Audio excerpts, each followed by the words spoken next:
Hello, my friends. Good morning. Dr. Ken Berry with you here. I was having my morning coffee, reading the news, and I saw an article that is so egregious that I had to make a video for you right now. I'm wearing my hat because I still have bedhead. I haven't had a shower yet, but I'm so pissed off by this article that I wanted to share it with you. This is an article from foxnews.com. Now, regardless of whether you agree with Fox News's political leanings or not, you have to realize that millions and millions of people get their news from Fox News. And so here is an article entitled Best and Worst Foods for People with Diabetes to Maintain Good Health. Now, for many people, maybe not you, maybe you think Fox News is the Bible. If they say it, it's gospel. So let's dig into this. This is by Melissa Rudy. I think she's just a reporter. For people with living with diabetes, the saying food is medicine rings true. I absolutely agree with that. And so let's see who they got as their expert. They got Tanya Frerich, who's a registered dietitian nutritionist in Charlotte, North Carolina, who practices as the lupus dietitian. So they got somebody who specializes in the nutrition for people with lupus to talk about the nutrition that a person with diabetes should follow. So that's worrisome right off the bat. So let's see. They got 12 of the best foods for people with diabetes. Number one, tofu. Okay. It's low in carbohydrates, so that's okay. But it also contains isoflavone, which may enhance insulin sensitivity. It also may not do that. Keep in mind that anytime you see the word may in an article, you can cross that out and put may not. And that's equally true. Number two, Greek yogurt. It's a great snack for people with diabetes. It can be low in carbohydrates or it can be full of carbohydrates. They don't mention the sugar content.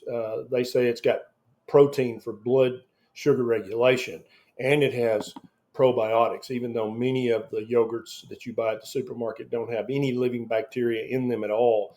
Number three, almonds.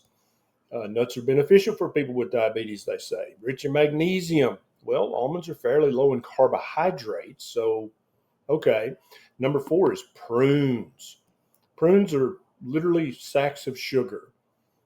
They do have a lot of fiber, so that sugar is released slower, but it still has that much sugar in it.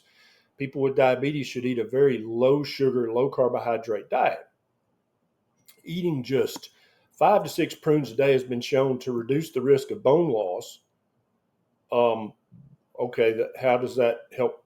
Okay, all right. So yeah, for you, those of you with osteopenia or osteoporosis, prunes do not help you have stronger bones. This is foolishness. Food choices are an important aspect for managing diabetes because they directly impact blood sugar levels. Yes, that is important. See how the pull quote here? Yes, that's absolutely. You should eat foods that don't cause a blood sugar spike. Number five, barley. So barley is full of starch, which breaks down into sugar, which is going to directly impact your blood sugar levels. If you don't believe me, wear a continuous glucose monitor and eat a big bowl of barley. How many people eat barley? Are you noticing a pattern here? These are things that might be a side dish or a snack, but not really the main course, the main food that you would be eating. Number six is beans. Again, many beans are very high in starch, which breaks down into sugar, which will spike your blood sugar. Number seven, strawberries. Now, I love strawberries, but there's nothing magical about strawberries in helping people with diabetes live a better life. Strawberries, half the sugar in strawberries is fructose, which is not going to show up on an A1C. It glycates 10 times more than glucose, but it's not detected by the A1C test. So I'm not sure how. They say that strawberries may offer a direct benefit to blood sugar. The lupus dietitian said may equals may not. And then number eight is other berries. So eat all the berries. Okay. But again, that's not going to be your main course. What about the main course? What's the main food that people with diabetes should be eating? Number nine, oranges. Again, oranges are full of sugar. They've been bred to be that way. They're full of glucose and fructose. They say they're rich in vitamin C, fiber, and antioxidants such as flavonoids. So, again, they say oranges may help to slow sugar absorption. May equals may not. In this case, probably not. Number 10, pistachios. Now, I love pistachios. Many people do. They're pretty low in carbohydrates. They have some, uh, but they say that the plant protein, the good fats, and the fiber can help to balance blood sugar while keeping appetite steady. So the fat in pistachios are going to give some degree of satiation, the protein as well, but you're not going to have pistachios as your main course. Number 11, broccoli, again, a side dish. Nobody's going to eat just a plate of broccoli like they show in the picture here. And so, what's so special about broccoli? Well, broccoli is rich in antioxidants. That doesn't lower your blood sugar, and compounds with anti-inflammatory properties. Uh, okay, that doesn't tell me anything about blood sugar, which is the definition of diabetes. And then number 12, my favorite, soy food. So literally any soy food. Now, 7 worst foods for people with diabetes to avoid: sugar sweetened beverages. I totally agree. This also includes all fruit juices, which are sugar sweetened beverages. Humans didn't add sugar, the sugar came naturally from the fruit. And so, any fruit juice, you're removing all the fiber, which might slow down sugar absorption, and you're just drinking the sugar water.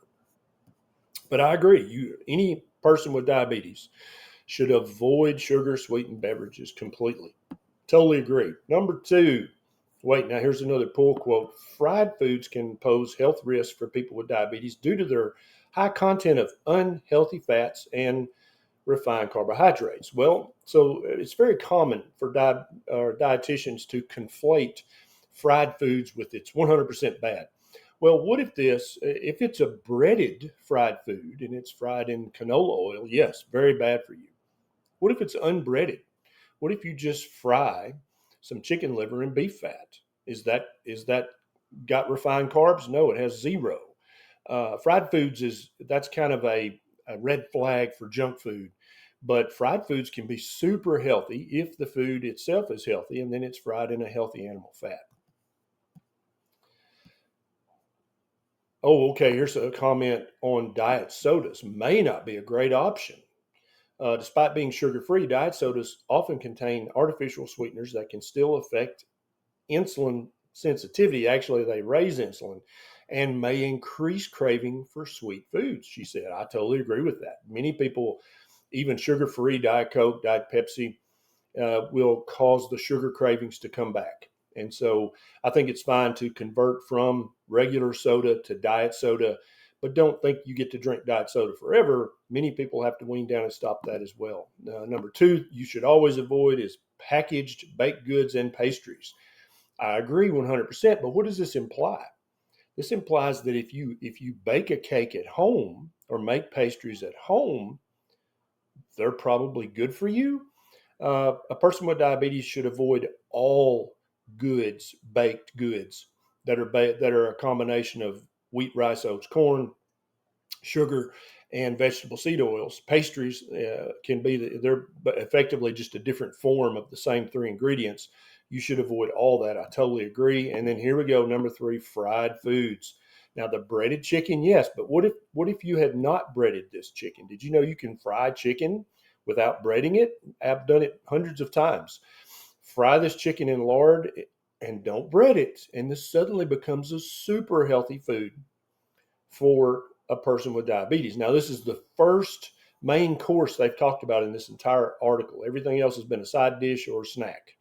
But yes, you can fry chicken, you can fry steak, you can fry any meat in an animal fat, and it is one of the perfect foods for somebody with diabetes. Number 4, alcohol. Yes, somebody with diabetes should avoid alcohol completely. I totally agree. Number 5, energy drinks. Yes, 100%. You need to avoid that. Now, next is something that many Instagram influencers have shown beautiful pictures of their bowls, their fruit bowls, their yogurt bowls. Yes, I agree. You should avoid all this crap. It's full of sugar. It's going to spike your blood sugar. And then number 7, a duh moment. People with diabetes should avoid candy. Yeah. Okay. So what's the take home? And then here's a picture of the candy you should avoid. Yes, I totally agree with that. So, knowledge, they say, of how foods affect your blood sugars will help you avoid complications of poorly controlled blood sugars later on. Totally agree. How are you going to get this knowledge? Well, not from articles like this. The best way to get this knowledge is to get a continuous glucose monitor that you put right here, and it measures the sugar in your interstitial fluid every 5 minutes. It's got an app on your phone, and then you can eat the things that they recommend. And so let's go back up. And let's say, well, Fox News recommended that I eat oranges. So wear your continuous glucose monitor and then eat an orange. Watch what happens. If you eat too many strawberries, guess what's going to happen to your blood sugar? Then barley, like who eats barley? Again, I'm asking that question. Is there a big resurgence in eating lots of barley I wasn't familiar with? Even beans, especially the lighter color beans, if you eat them, your blood sugar is going to spike wearing that CGM. Prunes, yeah, eat a bunch of prunes and watch what your blood sugar does. If you buy Greek yogurt in the supermarket, it's often going to be sweetened. It's going to spike your blood sugar. Tofu, like, is there a huge percentage of the U.S. population eating lots of tofu? I'm not sure. So what's not in this article from Fox News? They have a picture of it here. Here's some salmon, right? And then over here, sort of a piece of meat hidden underneath this huge bun, along with the soda fries, because this is a picture of what you shouldn't eat. And so, what I would recommend is you eat the salmon. It's fine to eat the avocado. You absolutely need to avoid these oats. Don't eat these oats, they'll spike your blood sugar. And then take the cheese and the tiny burger patty out of this hamburger, throw all of this other crap away, eat the meat and cheese. Okay. And when wearing your CGM, if you eat the salmon, the avocado, and the burger patty and the cheese, your blood sugar is going to stay very healthy and you're not going to glycate your cells and organs. They didn't mention main dishes in this article at all. So it's basically like they want you to snack and eat side dishes if you have diabetes. So why would they ask a lupus dietitian to comment on this article? I'm not sure. Why wouldn't they ask a medical doctor who's been helping people with diabetes reverse their type 2 diabetes for almost a decade? Looks like they would want to know the answer from somebody like that. Not sure what's going on here. So what would I recommend? Best and worst foods. So best foods for somebody with any version of diabetes is meat, like it comes with the fat still attached, with the bone still in. Cook it and eat it. If it's fried and it's fried in animal fat, that's perfectly fine. That's not going to raise your blood sugar at all. It's not going to glycate your cells and tissues. Eggs. Where are eggs in this article? Eggs have 1 carbohydrate per large egg. That's perfect for somebody with diabetes. It's full of healthy fat and healthy protein, which is going to give you hours of satiety, that sense of fullness, so you don't wind up having to snack all day. Diabetics should not snack all day. You should eat discrete meals and then not eat in between meals. That's going to give you the healthiest A1C that you can hope for. So they completely avoided talking about meat in this article from foxnews.com. I'm not sure why that is. I'm not sure why they asked a lupus dietitian to comment on the best diet for people with diabetes instead of somebody who has helped hundreds of thousands of people reverse their type 2 diabetes. That's who I would have asked. It's kind of weird. I just wanted to share this article with you. This is why people with diabetes are so confused. People with diabetes are motivated. They want to eat the best diet for people with diabetes. They want that. They want to have a normal A1C. If they have type 2, they want to reverse that. But with bullshit articles like this coming from huge mainstream media outlets, they have no idea what to do. If you tried to follow this, first of all, you're not going to eat any meat or eggs in your diet at all. You're going to develop fatty acid and amino acid deficiencies. You're going to be hungry constantly and have to snack constantly because you're not getting enough fat and protein to turn on your satiety hormones. Thanks, Fox News. This really cleared it up for us. Thank you, Melissa Rudy. Thanks to the lupus dietitian. You guys you made the world a better place for people with diabetes. And we'll never be able to thank you enough for that. I've got plenty of videos on my YouTube channel about how if you have type 2, you can reverse it completely by eating a proper human diet. If you have type 1 diabetes, you can enjoy a normal A1C, use 80% less insulin, and slash your risk of diabetes complications by 80 or 90% by eating a proper human diet. This article is trash. How many millions of people with diabetes are going to read this article and say, okay, I guess I'll eat more tofu and prunes? Yeah, this doesn't help at all. Stop confusing people with diabetes. Let's put out good, useful, helpful information. Let's find an expert that actually is helping people reverse type 2 diabetes instead of finding a lupus dietitian who obviously does not know what the hell she's talking about. Hope this video helped you guys understand the news. Next time I'll try to do my hair before I make one of these videos. That's Bonnie Blue. She says hi. See you next time.